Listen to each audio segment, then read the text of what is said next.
Assalamualaikum warahmatullahi wabarakatuh. Alhamdulillah rabbil alamin wassalatu wassalamu ala sayyidil mursalin wa ala alihi wa ashabihi ajma'in. Sahabat pencinta hikmah, Nabi SAW salah satu metode dakwahnya adalah membacakan ayat lalu menjelaskan hikmah. Hikmah bisa diartikan sunnah, bisa diartikan juga kebijaksanaan, ketepatan kata-kata. Dalam kajian yang ke-11 ini, kita akan meneruskan kajian kitab Al-Hikam yang disusun oleh Imam Al-Arif Billah Ibnu Athaillah As-Sakandari rahimahullah wa qaddasallahu sirrahu. Apa yang beliau katakan? Udfun wujudaka fi ardil khumul. Benamkanlah wujudmu, sembunyikanlah wujudmu fi ardil khumul, di tanah yang dalam. Fama nabata mimma lam yudfan lam yatimmu natajuh. Sesuatu yang tumbuh namun tidak ditanam, dibenamkan, maksudnya biji-bijian, maka dia tidak akan tumbuh dengan sempurna. Al-Imam Ibnu Athaillah As-Sakandari memperingatkan kepada orang-orang yang ingin menggapai popularitas, show up, tampil, apapun bidangnya, apakah itu bidang agama ataupun bidang selain agama. Orang yang ingin tampil sebelum saatnya, ingin populer sebelum kematangan ilmu yang dia tampilkan. Orang-orang ini, kata Imam Athaillah, jika dia menjadi terkenal, terkenalnya tapi jauh dari kesempurnaan. Beliau mengatakan, fama nabata mimma lam yudfan lam yatimmu natajuh. Sesuatu yang tumbuh namun tidak dibenamkan, tidak melalui proses, dia dihabiskan egonya, dihabiskan riyaknya, dihabiskan sum'ahnya, suka popularitas, maka orang-orang ini ketika dia terkenal sebelum matang, rasanya pun tidak akan matang, tidak sempurna. Ilustrasi yang paling gampang adalah jika kita melihat ada biji-biji jagung yang tidak kita tanam masuk ke dalam tanah, tidak kita timbun, tapi dibiarkan dia di atas kerikil atau di atas permukaan tanah, dia sudah show up, dia sudah tampil sebelum dia tumbuh, maka ketika dia tumbuh, akarnya tidak menancap di bumi. Ketika dia tumbuh, buahnya tidak sebesar, sesubur, sebagus biji-biji jagung yang ditanam ketika dia awal ditanam di dalam tanah yang sedikit lebih dalam.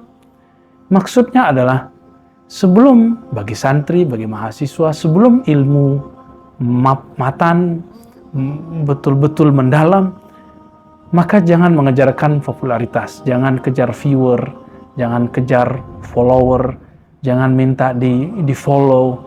Kenapa? Ciri-ciri orang yang belum matang kalbunya, girang ketika ada yang mengikutinya, senang ketika ada yang memujinya, sedih ketika ada yang mengkritisinya atau menggosipkannya.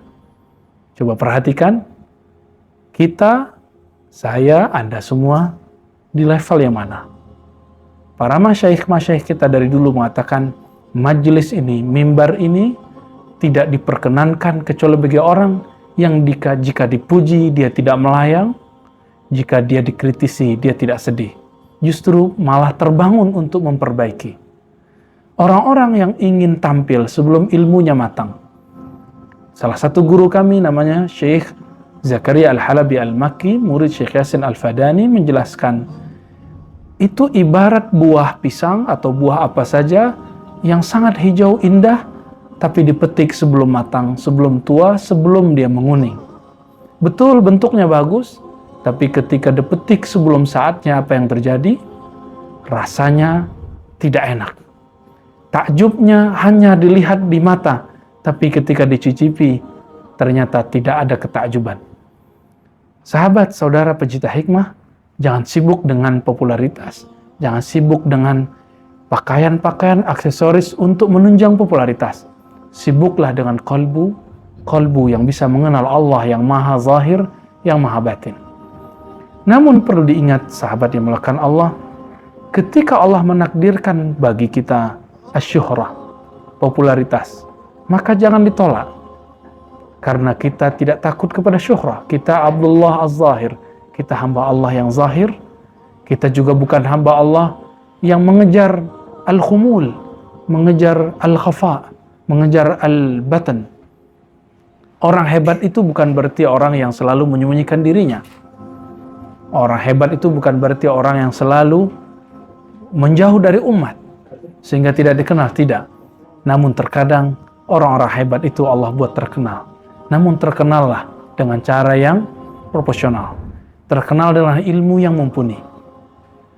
Sahabat dimulakan Allah, kata-kata Ibn Athaillah ini besar harapan dengan kalimat ini. Seorang santri, seorang mahasiswa ketika dibenamkan oleh guru-gurunya, dosen-dosennya, pembimbing-pembimbingnya agar ilmunya kuat, maka seorang santri dihukum ketika salah, disuruh menghafal, diberikan sanksi-sanksi tertentu sehingga dia tahan banting, sehingga dia menjadi seseorang yang egonya habis, sum'ahnya hilang, riyaknya terkikis.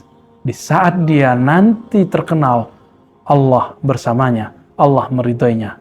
Jadi kita bukan abdaz zuhur, kita bukan hamba Allah yang mencintai popularitas, juga bukan abdul khafa yang mencintai ketersembunyian. Kita Abdullah Az-Zahirul Batin. Kita ridha jika Allah berkehendak mempopulerkan, kita ridha. Jika Allah berkehendak membuat kita tersembunyi, kita ridha. Radina billahi rabba, kami ridha kepada Allah Ta'ala. Mari kita gembleng diri sebelum Allah membuat kita populer di tengah masyarakat. Wassallallahu ala nabiyina Muhammad. Assalamualaikum warahmatullahi wabarakatuh.